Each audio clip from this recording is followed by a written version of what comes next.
الحمد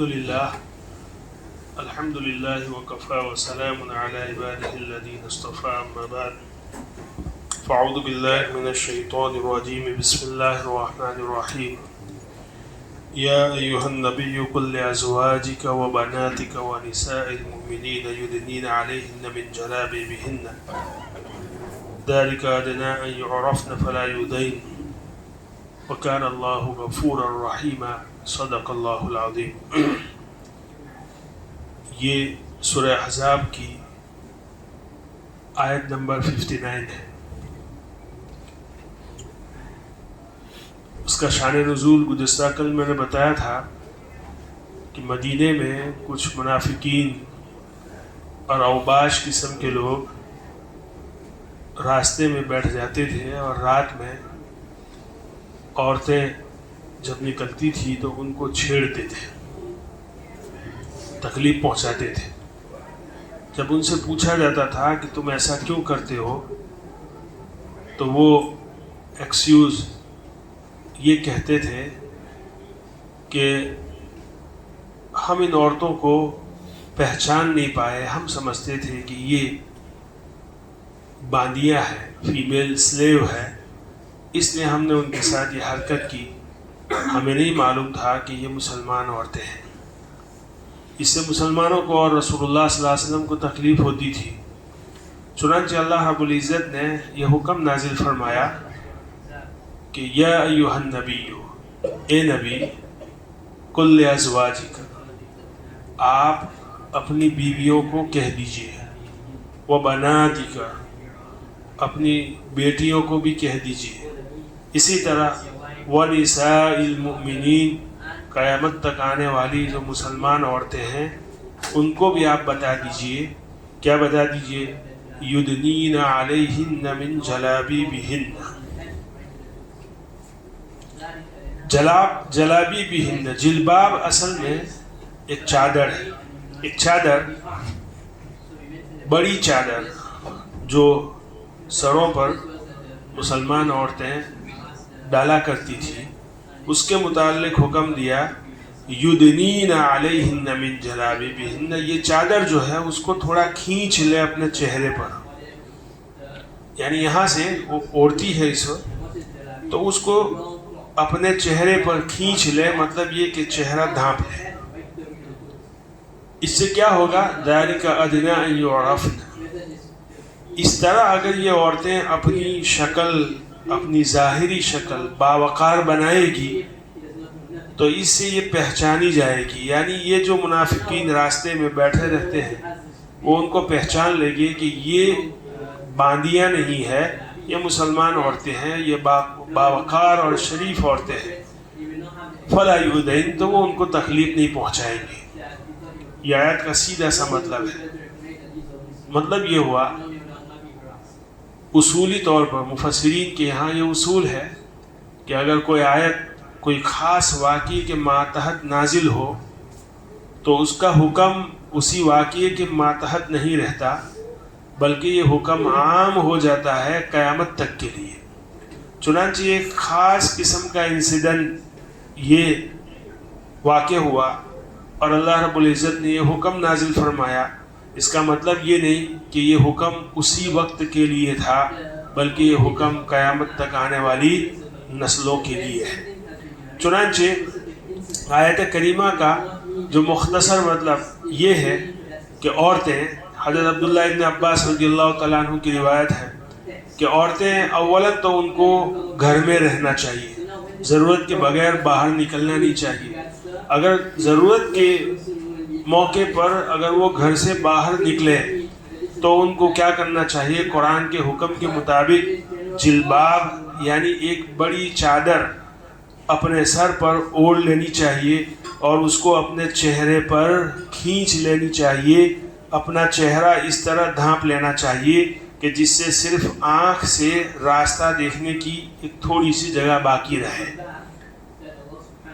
گویا کہ آیت کریمہ میں یہ حکم دیا کہ عورتیں جب باہر نکلے تو ایک باوقار اپنا ایک حلیہ باوقار بنا کر نکلے، اپنے آپ کو اس طرح پیش کر کے نہ نکلے کہ جس سے خود بخود لوگوں کی نگاہیں اور ان کی توجہ ان کی طرف زیادہ مرکوز ہو۔ اپنے آپ کو اس طرح پیش نہ کرے بلکہ باوقار حیت میں باہر نکلے۔ یہ حکم ہے۔ مفتی شفیع صاحب رحمۃ اللہ علیہ نے اس آیت کریمہ کے ماتحت یہ لکھا ہے کہ اس آیت کریمہ میں صاف اللہ رب العزت نے حکم دیا ہے کہ چہرے کو بھی ڈھانپنا ہے۔ عورت کا ایک سطر وہ ہے جو نماز میں ہے، چنانچہ نماز کا جو سطر ہے اس میں چہرہ اور ہتھیلی یہ سطر میں داخل نہیں ہے، لیکن جب وہ باہر نکلے گی یا محرم لوگوں کے سامنے غیر محرم کے سامنے آئے گی تو اس کا سطر، اس کا چہرہ اور ہتھیلی کو چھپانا یہ جو ہے لازم ہے۔ چہرے کو چھپانا یہ ضروری ہے اس لیے کہ فتنے کا اندیشہ ہو۔ اللہ رب العزت نے اس آیت کریمہ میں جو حکم دیا ہے کہ ایک فتنہ تھا، فتنے سے روکنے کے لیے، معاشرتی اخلاق کو اور عورتوں کی عزت کی حفاظت کے لیے اللہ رب العزت نے حکم دیا کہ وہ اپنے چہرے کو ڈھانپ لے۔ چنانچہ جو لوگ یہ کہتے ہیں کہ چہرہ جو ہے سطر میں شامل نہیں، چنانچہ چہرے کا پردہ نہیں، یہ غلط بات ہے۔ قرآن کریم میں صاف اللہ رب العزت حکم دیتے ہیں کہ فتنے کے خوف سے چہرے کو چھپانا یہ لازم اور ضروری ہے۔ دوسری بات، جو لوگ یہ کہتے ہیں، جو لبرل قسم کے لوگ ہیں، وہ یہ کہتے ہیں کہ پردہ ایک چوائس ہے، جو عورتیں خوشی سے کرنا چاہے وہ کرے، جو نہ کرنا چاہے نہ کرے۔ حالانکہ ان کو سوچنا چاہیے کہ جب اللہ کا حکم آ جاتا ہے اس کے بعد بندے کی کوئی چوائس باقی نہیں رہتی۔ اللہ کا حکم نماز ہے، اللہ کا حکم روزہ ہے، اللہ کا حکم حج ہے۔ کیا نماز، روزہ اور حج اور زکوٰۃ میں بندے کی کوئی چوائس ہے؟ نہیں۔ اللہ نے جیسا حکم دیا ویسا کرنا پڑتا ہے، یہ ہمارا عقیدہ ہے اور یہی ہمارا ایمان ہے۔ تو پردہ یہ بھی اللہ کا حکم ہے، اس میں عورتوں کی کوئی چوائس نہیں ہے۔ دوسری بات، ابن سیرین نے لکھا ہے کہ عبیدہ سلمانی سے پوچھا گیا اس آیت کریمہ کی عملی تفسیر آپ بتائیں۔ آیت کریمہ میں اللہ نے جو حکم دیا کہ مومن عورتوں کو جو ہے جلباب اپنے سر پر ڈال لینا چاہیے، یعنی چادر کو کھینچ لینا چاہیے، اس کا کیا مطلب ہے؟ تو عبیدہ سلمانی نے عملی طور پر ایک چادر لے کر بتلایا کہ چادر کو اس طرح کھینچ لینا چاہیے چہرے پر، اور بالکل جو ہے اس کے دو سرے اس طرح ملا لینا چاہیے اور ایک سوراخ باقی رکھنا چاہیے جس سے جو ہے راستہ دیکھ سکے۔ اس کی مثال آپ کو معلوم ہے کہ ایران اگرچہ مذہبی طور پر ہمارا اس سے اختلاف ہے، لیکن ایران میں جو اسلامی انقلاب آیا اس کے بعد وہاں کی حکومت نے جو عورتوں کو جس پردے کا حکم دیا، یعنی جلباب، اب وہ خمینی کی جو نجی مجلسیں ہیں وہاں جو عورتیں بیٹھتی ہیں، آپ ویڈیوز دیکھیں، ان کے وہ جس طریقے سے وہ اوڑھنی جو وہ ڈالتی ہے اپنے سروں پر، یہ ہے جلباب کی عملی تفسیر۔ قرآن کریم میں جو لفظ ہے اس کی عملی تفسیر، وہ لوگ ایرانی جو عورتیں جلباب جو چادر اپنے سروں پر ڈالتی ہے یہ ہے جلباب۔ اسی طرح آپ دیکھیے افغانستان کی عورتیں جو پردہ کرتی ہے، یا گجرات میں ہمارے شمال میں جو پالنپور کے علاقے میں جو عورتیں پردہ کرتی ہے، باقاعدہ اس سر پر ٹوپی ہوتی ہے اور پورا جو کپڑا ہوتا ہے اور سامنے جو ہے صرف دو سوراخ ہوتے ہیں جس سے وہ راستہ دیکھ سکے۔ یہ ہے قرآن کریم کی عملی تفسیر اور اس کا عملی نمونہ۔ یہ جو ہے قرآن کریم نے حکم دیا کہ اس طرح عورتوں کو نکلنا چاہیے۔ بہرحال پھر سہولت کی خاطر جو ہے اس میں تبدیلی آتی گئی، یہاں تک کہ آج کل جو پردہ ہے، میں نے کل بتایا تھا کہ پردے کا جو اصل مقصد ہے وہ فوت ہو چکا ہے۔ آج کل پردے میں پردہ اس قدر پرکشش ہو گیا کہ آج بوڑھی عورتیں بھی پردے میں جوان نظر آتی ہے۔ حالانکہ ہونا یہ چاہیے کہ پردہ جس مقصد کے لیے قرآن کریم نے حکم دیا کہ جس سے معاشرے کے اخلاق کی حفاظت ہو اور عورتوں کی عزت کی حفاظت ہو، جبکہ آج کل جس طریقے سے پردے کی نئی نئی شکلیں جو ہے لوگوں نے ایجاد کی ہے، اس سے اصل مقصد کیا ہے؟ فوت ہو گیا ہے۔ یہ بات صحیح ہے کہ جس سے معاشرے کے اخلاق کی حفاظت ہو اور عورتوں کی عزت کی حفاظت ہو، جبکہ آج کل جس طریقے سے پردے کی نئی نئی شکلیں جو ہے لوگوں نے ایجاد کی ہے، اس سے اصل مقصد کیا ہے؟ فوت ہو گیا ہے۔ یہ بات صحیح ہے۔ تو یہ تو قرآن کریم کی مختصر تفسیر میں نے بتائی۔ اصل ہمارا مقصد جو ہے کہ اسلاموفوبیا، جو اسلام پر وہ سوال کرتے ہیں، اعتراض کرتے ہیں کہ یہ پردہ ایک جبر ہے، ویسٹ کی جانب سے اکثر و بیشتر جو ہے یہ انگلی اٹھائی جاتی ہے کہ پردہ جو ہے ایک جبر ہے، زبردستی ہے۔ حالانکہ اور میں نے بتایا تھا کل بھی شاید کہ فرانس نے 2004 میں سرکاری اسکولوں میں پردے پر پابندی لگا دی، حجاب پر مکمل پابندی لگا دی۔ وجہ یہی کہ ایک جبر ہے۔ اصل میں ویسٹ کی جو آئیڈیالوجی ہے وہ ڈیپینڈ کرتی ہے ان کے 3 اصولوں پر۔ ایک ہے فریڈم، آزادی، دوسرے نمبر پر ہے مساوات، ایکوالٹی، اور تیسرے نمبر پر ہے سیکولرزم۔ تو وہ کہتے ہیں اس ویسٹ میں جو ہے عورتوں کو مکمل آزادی ہے، یعنی آزادی کیسی؟ انلمیٹیڈ آزادی، اس میں کوئی رکاوٹ نہیں۔ چنانچہ کوئی بھی شخص کسی بھی طرح کا اسٹیٹمنٹ دے سکتا ہے، رسول اللہ صلی اللہ علیہ وسلم کی ذات کو بھی نشانہ بنا سکتا ہے، قرآن کریم کو جلا سکتا ہے، کوئی حرج نہیں۔ چنانچہ یہ فریڈم ان کے ہاں، یہ ویسٹرن کلچر کی ایک پہلی بنیاد ہے، فریڈم۔ تو وہ کہتے ہیں کہ اسلام میں فریڈم نہیں ہے۔ ہم یہ کہتے ہیں کہ اسلام جو ہے ہمارا مکمل نظام حیات ہے اور الہی قانون ہے۔ اللہ رب العزت نے ہمیں آزادی دی ہے، لیکن ہماری آزادی اللہ کے قانون کے دائرے میں ہے، سمجھ رہے ہیں؟ اور ہم ان سے سوال کرتے ہیں کہ اگر پردہ یہ عورت پر جبر ہے اور عورت کی آزادی کو چھیننا ہے، عورت کے فریڈم کو چھیننا ہے، تو ہم ان سے سوال کرتے ہیں کہ ایک عورت اپنی چوائس سے سرکاری اسکول میں پردہ پہن کر آنا چاہتی ہے، تم ان کو پردے سے منع کرتے ہو، کیا یہ آزادی ہے؟ سمجھ رہے ہیں؟ یہ ڈبل اسٹینڈرڈ ہے۔ ایک عورت اگر اپنی چوائس سے پردہ پہن کر اسکول میں آنا چاہتی ہے، تم اسے کیوں مجبور کرتے ہو کہ تم پردہ نکال دو، اسکول کا جو یونیفارم ہے اس کو پہنو؟ یہ بھی تو اس کی آزادی کو چھیننا ہے۔ یہ کون سا فریڈم ہے؟ دوسرا ان سے سوال کرتے ہیں کہ تمہارے نزدیک کپڑا کم پہننا یہ آزادی ہے۔ ہم سوال کرتے ہیں کہ کیا کپڑے کم پہننا یہ آزادی ہے، یا ایک عورت اپنی مرضی سے زندگی گزارے یہ آزادی ہے؟ آپ بتائیے، بدن سے کپڑے کم کرنا یہ آزادی ہے، یا ایک شخص اپنی مرضی سے زندگی گزارے یہ آزادی ہے؟ کیا ہے بولے؟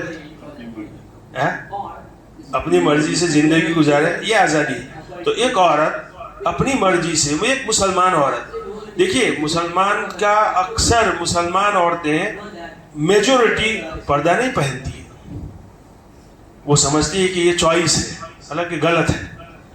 کچھ عورتیں پردہ پہنتی ہے، جب وہ مغربی ماحول میں پردہ پہن کر اسکول جاتی ہے تو آپ کیا سوچتے ہو؟ اس کو کسی نے مجبور کیا ہے؟ کیا اس کے باپ نے مجبور کیا؟ کیا اس کی ماں نے مجبور کیا اسے؟ وہ اپنی چوائس سے پردہ پہن کر اسکول میں آنا چاہتی ہے، وہ اپنی مرضی سے اسی طرح زندگی گزارنا چاہتی ہے، تم اس کی آزادی کو کیوں چھینتے ہو؟ یہ ڈبل اسٹینڈرڈ ہے، یہ دوہرا معیار ہے۔ بہرحال اصل جو ہے، میں نے کل بھی بتایا تھا کہ پردہ ایک سمبول ہے، کس کا؟ حیا کا، شرم، مورالیٹی، یہ ایک سمبول ہے، اور یہ بین المذاہب اخلاقی اصول ہے۔ یہودیت میں بھی ہے، عیسائیت میں بھی ہے، ہندوازم میں بھی ہے حیا اور شرم۔ البتہ اسلام نے اس کو ایک مکمل نظام بنایا ہے۔ فرق اتنا ہی ہے. چنانچہ ویسٹ کو یا لبرل طبقے کو جو پریشانی ہے وہ پردے سے نہیں ہے, وہ لباس سے نہیں ہے. ان کو پریشانی کس سے ہے؟ اسلام ایک مکمل نظام حیات کے ساتھ, ایک مکمل نظام کے ساتھ ویسٹ کے مخالف کھڑا ہے. سمجھ رہے ہیں؟ تو میں امید کرتا ہوں کہ آپ کو جو ہے یہ مسئلہ سمجھ میں آ گیا ہوگا کہ اسلاموفوبیا کا جو سوال ہے اس کی کوئی حقیقت نہیں ہے. دراصل ڈبل اسٹینڈرڈ ہے اور لوگوں کے ذہنوں کو جو ہے خراب کرنے کی ایک کوشش کی گئی ہے. دوسری بات جو یہ کہا جاتا ہے آج کل, میں نے کہا کہ 9/11 کے بعد اس کو جو ہے شدت پسندی کا ایک نشانی مان لی گئی ہے, داڑھی کو اور ٹوپی کو اور برقعے کو, کہ گویا کہ ایسے لوگ جو ہے شدت پسند ہوتے ہیں. تو اس کی کوئی دلیل نہیں ہے. یہ حکم جو ہے, یہ واقعہ تو ابھی پیش آیا. شریعت اسلامیہ نے یہ حکم تو ہمیں 7ویں صدی ہجری میں عیسوی میں دے دیا تھا. گویا کہ کتنی سینچری گزر گئی. یہ حکم جو ہے آج کل کا نہیں ہے, یہ تو جب سے اسلام آیا اسی وقت سے یہ حکم دے دیا تھا. یہ بھی بہرحال بے دلیل بات ہے. آگے چلیے. اسلاموفوبیا کی طرف سے جو ایک سوال اسلام پر کیا جاتا ہے وہ ہے حلالہ. یہ ٹاپک آج کل آپ کو ہندوستانی الیکٹرانک چینلوں پر سب سے زیادہ سننے کو ملے گا. چیخ کر جو ہے وہ اینکر آپ سے سوال کرتی ہے, حلالہ جو ہے حلالے کے متعلق بات کرتی ہے. لیکن یاد رکھیے وہاں جو بیٹھنے والے لوگ ہیں جن کو وہ کرائے کے ٹٹو جو وہ اٹھا کر لے آتے ہیں, نہ ان کے پاس کوئی علمی صلاحیت ہے, نہ وہ تشفی بخش جواب دیتے ہیں, اور بس وہ بھی چیخنا شروع کر دیتے ہیں. حالانکہ آپ اگر تحقیقی طور پر اس کا جائزہ لیں تو حلالہ جو ہے, حلالہ نام کی کوئی چیز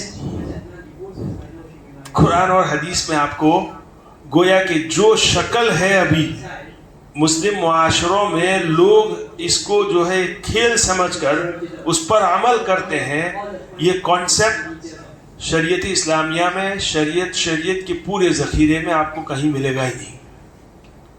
چنانچہ وہ لوگ سوال کرتے ہیں کہ یہ حلالہ جو ہے عورت کی توہین ہے, اس کا جنسی استحصال ہے, یعنی سیکسول ابیوز ہے. یہ اسلام جو ہے عورت کو مردوں کے بستر کی زینت بنانا چاہتا ہے. اور یہ کہتے ہیں یہ لوگ کہ ایک عورت بیچاری پہلے سے مظلوم ہے, کہ ایک شخص نے اپنی اتھارٹی طلاق کی شریعت نے اس کو جو دی ہے غلط طریقے سے استعمال کر کے اس عورت پر ظلم کیا تھا. اب یہ عورت دوبارہ اس کی نکاح میں جانا چاہتی ہے تو اس کو سزا دی جاتی ہے کہ تم جاؤ کسی اور مرد کے پاس, اس کے پاس سو, پھر جو ہے آؤ, تو جو ہے تب جا کے تم اس عورت کے اس مرد کے لیے حلال ہو. اس طرح کی ایموشنلی باتیں جو ہے کرتے ہیں. حالانکہ حقیقت کیا ہے؟ حقیقت دیکھیے, قرآن کریم میں جو عورتوں کی حفاظت, عورتوں کی عزت کی حفاظت کے لیے جو نظام اور جو سسٹم بنایا وہ بالکل الگ ہے. چنانچہ زمانہ جاہلیت میں ہوتا کیا تھا کہ وہ لوگ عورتوں سے بے حد یعنی ان گنت طلاق دیتے تھے, جب چاہے رجوع کر لیتے تھے. گویا کہ عورت کی جو زندگی تھی وہ معلق رہتی تھی, ہمیشہ معلق, نہ ادھر کی نہ ادھر کی. طلاق دی, کچھ دن کے بعد پھر رجوع کر لیتا تھا. یہ ایک غلط رویہ تھا. قرآن کریم نے اس کو روکا. چنانچہ حکم دیا کہ شادی کے بعد ایک سسٹم اور ایک پروسیس ہے کہ میاں بیوی آپس میں رہتے ہیں, زندگی گزارتے ہیں. اب زندگی گزارتے ہیں تو ہو سکتا ہے کبھی جو ہے مزاج میں ہم آہنگی نہ ہو اور آپس میں جو ہے ٹکراؤ ہو جائے. تو شریعت اسلامیہ نے یہ حکم نہیں دیا, قرآن نے یہ حکم نہیں دیا کہ آج ہی تمہارے درمیان کلیش ہوا اور کل اٹھا کے طلاق دے دو. نہیں, قرآن نے ایک پروسیس بتایا, پورا جو ہے پروسیس ہے کہ پہلے آپ اسے سمجھاؤ. اگر بیوی کی طرف سے نشوز ہے, بیوی کی طرف سے نافرمانی ہے تو اس کو سمجھاؤ. اگر سمجھنے سے باز آ جائے تو ٹھیک ہے. دیکھیے قرآن کریم کا مقصد کیا ہے؟ جو خاندانی نظام ہے نا اسی کی حفاظت کرنا, جو فیملی سسٹم ہے نا اس کی حفاظت کرنا, یہ مقصد ہے. یہ مقصد نہیں کہ عورت کو نعوذ باللہ مرد کے بستر کی زینت بنائے, یا یہ کہ مرد کے اوپر عورت کے اوپر ظلم کیا جائے, یا عورت کو مجبور کیا جائے حلالے کے لیے یا کسی اور مرد کے جو ہے پاس جائے اور رات گزارے نعوذ باللہ, یا اس کی شہوت کا جو ہے نشانہ بنے. یہ مقصد نہیں. اللہ رب العزت کا مقصد یہ ہے کہ یہ فیملی سسٹم ہے اس کی حفاظت کی جائے. چنانچہ پہلے تو کہا کہ تم اس کو سمجھا کر اس گویا کے سسٹم کی جو ہے حفاظت کرو. اگر وہ سمجھ جائے تو ٹھیک ہے, نہیں تو پھر اس کا بستر الگ کر دو. یعنی کچھ دنوں کے لیے اس کو کہو کہ تم الگ سوؤ گی, میں الگ سوؤں گا. ہو سکتا ہے کہ دونوں کو احساس ہو اور دونوں واپس پھر سے مل جائے. اگر اس سے بھی کام نہیں بنتا تو تھوڑی کچھ آپ جو ہے اس کی اصلاح بھی کر سکتے ہو. اس کے جو ہے تھوڑا کچھ گویا کہ اس کی کیفیت بیان کی ہے کہ اس کو آپ سزا دے سکتے ہو. اگر اس سے بھی کام نہیں چلتا تو پھر کسی اور کو بلاؤ, وہ انٹرفیئر کرے. کوئی بڑے جو ہے معاشرے کے لوگ, خاندان کے لوگ جو بڑے ہیں ان کو کہو آپ کہ جو ہے ہمارے درمیان صلح کرانے کی کوشش کریں. اس سے بھی کام نہیں چلتا تو پھر آخری جو ہے ٹول ہے طلاق. اور طلاق بھی کیسے؟ ایسے نہیں کہ 10 طلاق دے دی, طلاق طلاق طلاق 3 4 ایک ہی مرتبہ جو ہے ایک ہی مجلس میں غصے میں آ کر طلاق دے دو. نہیں, طلاق کا بھی ایک پروسیس ہے. چنانچہ اللہ دیکھیے یاد رکھیے یہ پروسیس ہے پورا. قرآن یہ حکم نہیں دیتا کہ جیسے ہی آپ کے درمیان جو ہے جھگڑا ہو گیا بس اٹھا کے طلاق دے دو.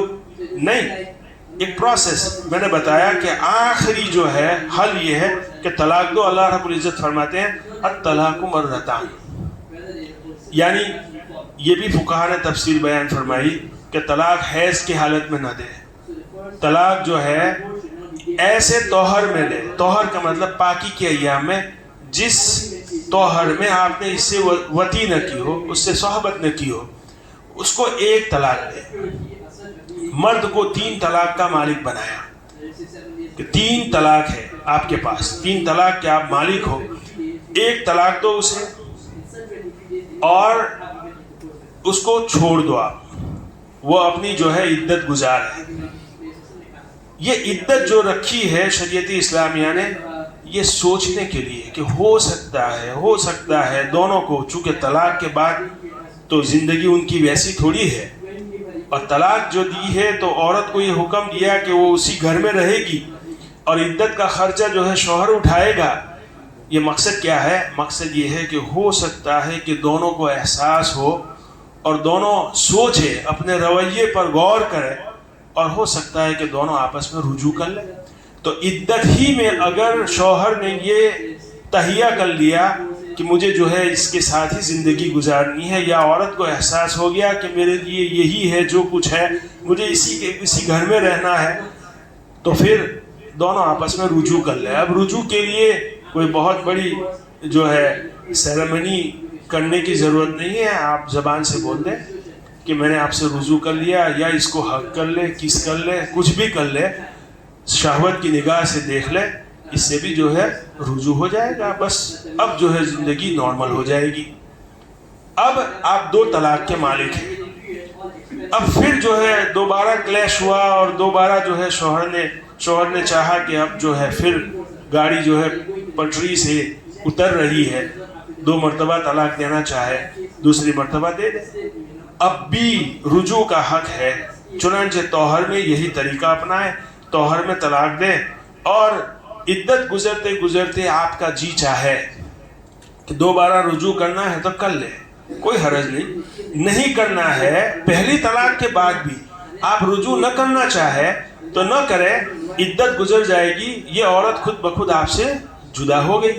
اس کا فائدہ کیا ہوگا کہ دوبارہ کبھی مان لو کہ وہ عورت جدا ہو گئی، آپ اپنی زندگی گزار رہے ہیں، وہ اس کی زندگی گزار رہی ہے، 1 آدھ سال کے بعد 2 سال کے بعد آپ کو یہ احساس ہوا کہ یار پھر دوبارہ ہم شادی کر لیتے ہیں، تو اب صرف نکاح کرنا ہے آپ کو، بس اس سے جو ہے آپ دوبارہ زندگی آپ شروع کر سکتے ہیں۔ دوسری طلاق کے بعد بھی رجوع کا آپ کا ارادہ نہیں ہے، عدت میں کوئی حرج نہیں، عدت کے بعد وہ جدا ہو جائے گی، آپ بھی جدا ہو گئے، عدت میں آپ رجوع کر رہے ہیں تو آپ کو کچھ نہیں کرنا ہے، صرف بول دینا ہے کہ میں نے آپ سے رجوع کر لیا، اب دوبارہ ہماری جو ہے وہی ازدواجی زندگی ہم شروع کر رہے ہیں، ہو جائے گا۔ لیکن عدت گزر گئی تو اب پھر دوبارہ نکاح کرنا پڑے گا۔ لیکن یہ جو جھمیلا جو آج کل لوگ جو کرتے ہیں، وہ سب جھمیلوں میں پڑنے کی ضرورت نہیں ہے۔ اللہ رب العزت فرماتے ہیں طلاق مرتان، طلاق رجعی 2 بار ہے۔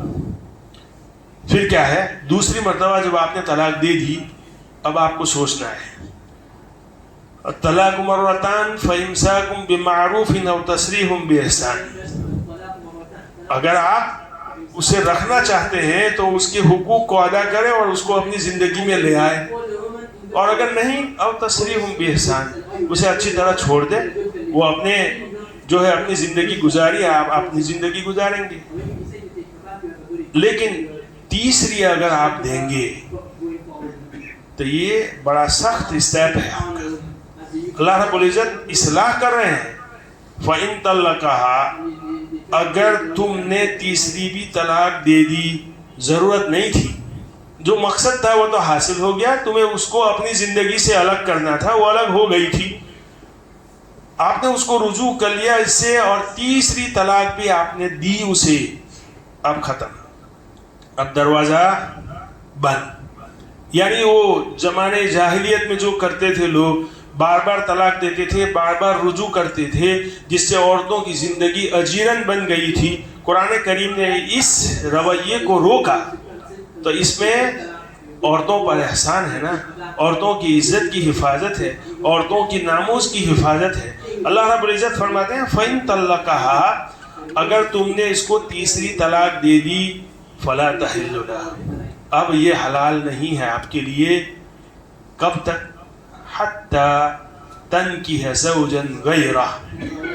دیکھیے اب جو ہے قرآن یہ حکم دیتا ہے کہ اب رجوع کا حق ختم ہو گیا، یہ کہنا ہے، یہ نہیں کہہ رہا ہے کہ اب جو تیسری طلاق دے دی اب وہی تم جو ہے الٹے سیدھے دھندے کرو، کہ تیسری طلاق دینے کے بعد اب جو ہے کسی کرائے کے ٹٹو کو لے آؤ، اس سے نکاح پڑھواؤ، اور پھر جو ہے نعوذ باللہ یہ سب جو ہے۔ رسول اللہ صلی اللہ علیہ وسلم نے منصوبہ بند حلالے کے لیے روایت بیان فرمائی کہ اللہ کی لعنت ہے اس پر، اس کے لیے بھی جس کے لیے کیا جا رہا ہے، اور اس پر بھی جو کر رہا ہے۔ اب لعنت جو ہے، لعنت یہ لفظ ہم بار بار سنتے ہیں، اس لیے اس کی سنگینی کا ہمیں احساس نہیں۔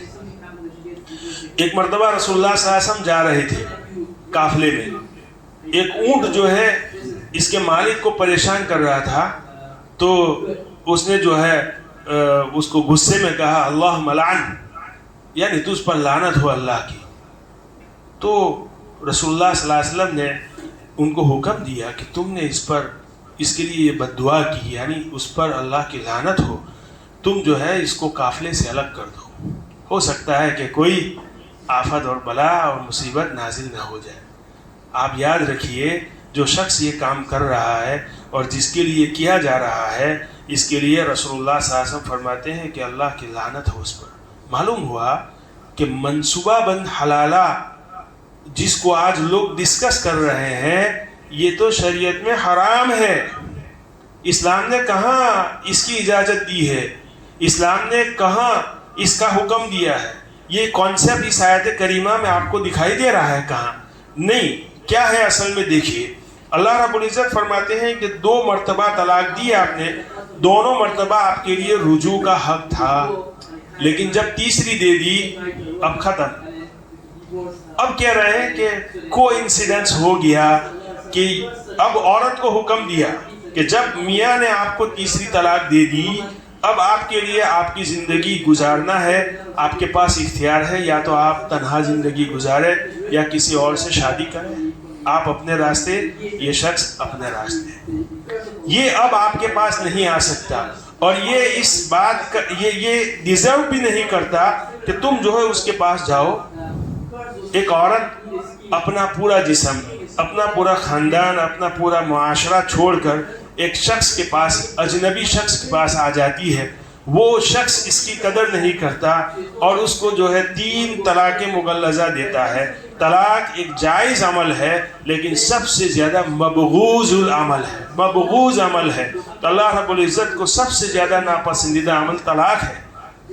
تو وہ شریعت نے جس اس کو منع کیا تھا وہ کام اس نے کیا، یہ اس بات کا مستحق نہیں ہے کہ تم دوبارہ اس کے پاس جاؤ، تم اپنی زندگی گزارو، تمہارے لیے اختیار ہے کہ تم کسی اور سے شادی کرو یا تو پھر اپنے باپ کے گھر رہو، اپنے بھائی کے گھر رہو، اس کے پاس آنے کی ضرورت نہیں، یہ دروازے بند ہو گئے۔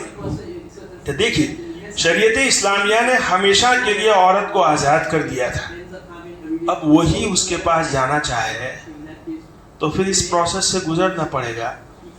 تو وہ عورت مظلوم ہے، اس کا قصور ہے یا اسلامی احکام، اسلامی حکم کا قصور ہے؟ آپ بتائیے کمی کس کی ہے؟